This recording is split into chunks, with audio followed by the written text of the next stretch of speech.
I did one thing to my Bullet and oh my God, it's like a different bike.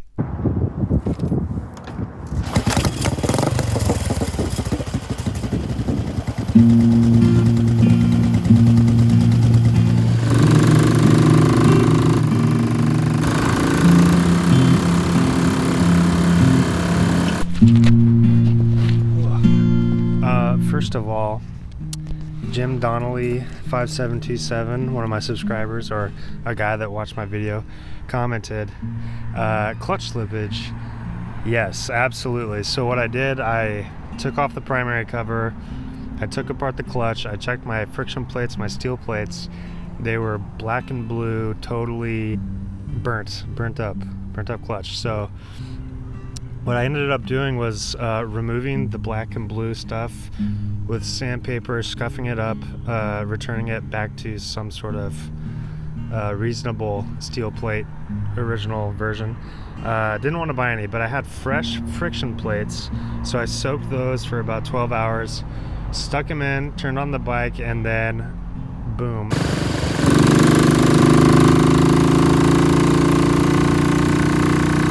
Immediately, third, fourth, fifth gear. Oh my God, that's way more power than I thought I'd ever have, which is great. I got the bike and it's just how it was. I didn't really know. I hadn't really messed with the clutch too much, but yeah, it's made a huge difference, so I appreciate that. Shout out. As you can see, I was with a Rebel either 500 or 1100, and yeah, they still blow me out of the water. I mean, that's a modern bike, right? And you know, a 2006 Bullet 500 is just not going to keep up. The horsepower is just not the same, even if it is the same CCs. I mean, it's carbureted. You know, the other one's going to be fuel injected. It's a nicer bike, spec-wise.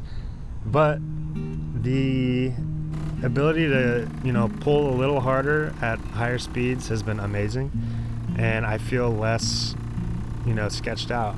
I'm still enjoying riding relaxed, which is amazing, and now I just have that little bit of power that, funny enough, you know, just a few days ago I thought I didn't have. So it makes me wonder how insane a huge Harley or a Hayabusa or whatever else I've seen in the comments is. I'll be able to keep up with the new Sportster 883, I think. Just kidding. I won't. Please don't roast me in the comments, Harley guys. Just kidding. I'm wondering if you guys had approached a bike and maybe it wasn't what you thought it was, and it just was malfunctioning rather than it just wasn't a good bike. You know, there's a big difference between a bad bike and a good bike that malfunctions or isn't working properly. And I think that this is a good bike for all intents and purposes. It's nothing, you know, special or crazy, but it's solid. You know, they sell 1 million units of these in a year, so there's something about it, right? Although that is the J series now, so this is the older version, but still, you know, there's something about it. Still leaking oil. I don't know if you can see that, but we're still leaking oil. We're gonna figure that out.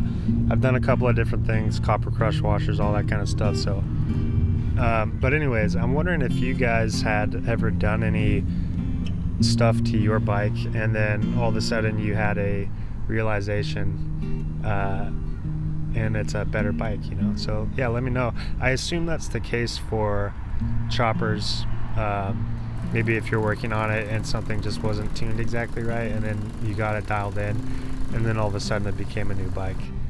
Definitely how I felt about this. The pull uphill, is amazing. I live in a hilly area. That whole South Bay West Side area is pretty hilly. Even Torrance, Palos Verdes, all of that, into Long Beach. And so pulling uphill is amazing now. I guess the low end torque is just really good, which I was unaware of at the time. So this has been a great revelation, and I'm super excited about it.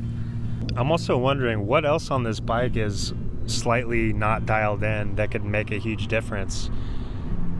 You know, we have the clutch dialed in now. The carb is dialed in. The AML carburetor.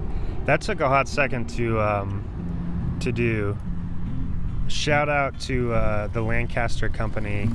They supply vintage and British bikes. They're called British Spares, and they're amazing.